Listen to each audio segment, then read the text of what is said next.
বন্ধুরা, আজ আটা, আলু আর ডিম দিয়ে এমন একটি মজাদার নাস্তা বানাবো যা বাইরে থেকে মুচমুচে আর ভিতরে নরম। খুব কম উপকরণে খুব অল্প সময়ে তৈরি হয়ে যাবে। তাহলে চলুন শুরু থেকে দেখে নিই কিভাবে বানাবেন এই দারুণ নাস্তাটি। আর ভিডিওটি ভালো লাগলে একটা লাইক করবেন এবং চ্যানেলটি সাবস্ক্রাইব করতে ভুলবেন না।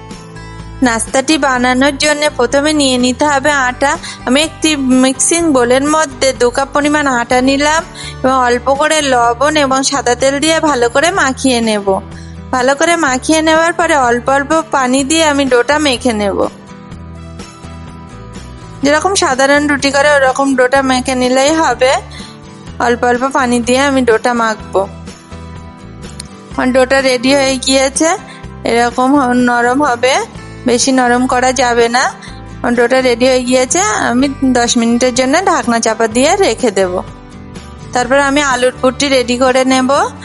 এখানে নিয়েছি আমি 2টি সিদ্ধ আলু, দিয়েছি অল্প করে চাট মশলা, গোলমরিচের গুঁড়া, লবণ, জিরের গুঁড়া, ধনিয়া গুঁড়া। ভালো করে আমি আলুটা ম্যাশ করে নেব।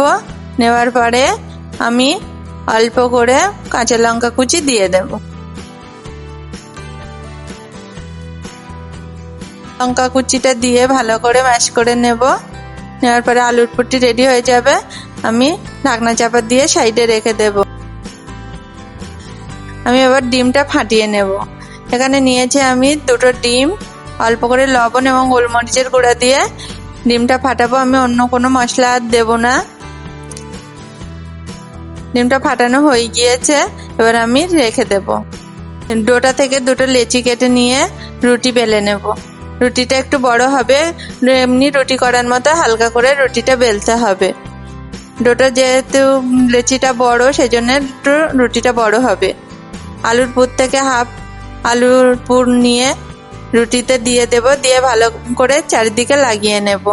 উপরে একটু বাকি রেখে দেব, কারণ রোলটা করার সময় অল্প করে পানি লাগিয়ে দেব, নইলে রোলটা খুলে যেতে পারে। সেজন্য অল্প করে আমি খালি রেখেছি। রোল করে নেব।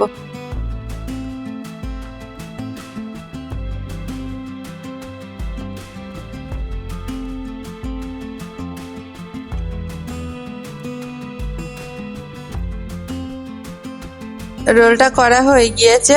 এবার আমি পিস পিস করে কেটে নেব। এরকম পিস পিস করে কেটে নিতে হবে। পিস পিস করে কাটা হয়ে গিয়েছে। এবার আমি একটা পাত্রের ভিতরে রেখে দেব। অল্প করে আটা ছড়িয়ে দেব যাতে একটার উপরে একটা না লেগে যায়। এবার ভাজা করে নিতে হবে। ভাজা করার জন্য কড়াইতে তেল দিলাম। দিয়ে তেলটা গরম হলে আমি নাস্তাটা ফাটানো ডিমের ভিতরে ভালো করে মাখিয়ে নিয়ে এক এক করে দিয়ে দিলাম। এ সময় গ্যাসের ফ্লেমটা লোতে রাখতে হবে। লোতে না রাখলে ভালো মুচমুচে হবে না, নাস্তাটি খেতে ভালো লাগবে না। হাইতে রাখলে সেজন্য লো ফ্লেমে রাখতে হবে। রেখে এরকম লাল লাল করে ভাজা করে নিতে হবে। এপিট ওপিট ভালোভাবে নাড়াচাড়া করে ভাজা করে নিতে হবে। আমার ভাজা করা হয়ে গিয়েছে। এবার নামিয়ে নেব।